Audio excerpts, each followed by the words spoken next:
Hi everyone, in front of me I've got REALME C73 and let me share with you how to enable the developer options on this device.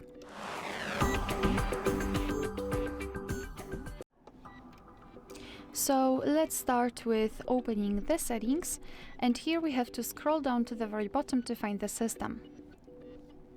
Then we have to, sorry, not the system, this option will be later on. First of all, the About phone. Now we have to tap on the version and keep tapping on the build number until you'll see the information that you're in the developer mode. If you've got the screen lock, you will have to enter to confirm. Now let's go back and finally enter the system and tap on developer options. And here we've got plenty of advanced settings which we can customize. So for example, we can enter the background process limit.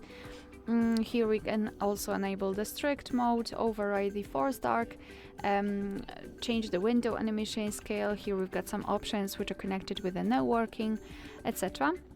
So basically, to turn on the feature, you have to simply tap on the switcher on it, for example this one, and it will be immediately activated and applied. Of course, you can turn it off the same way. If you've got the options without the switcher, like here in the window animation scale, just tap on it to open more options to choose from. If you're done with customization of developer options, you can always turn them off just by tapping on the switcher at the top of the list, and you will need to restart your device to completely turn off the developer options. So just tap on restart, and after powering it on, the developer options will disappear from the settings. But of course, no worries, you can customize them again. Just go back to the build number step and keep tapping. Alright, so that will be all. Thank you so much for watching. Please hit the subscribe button and leave the thumbs up.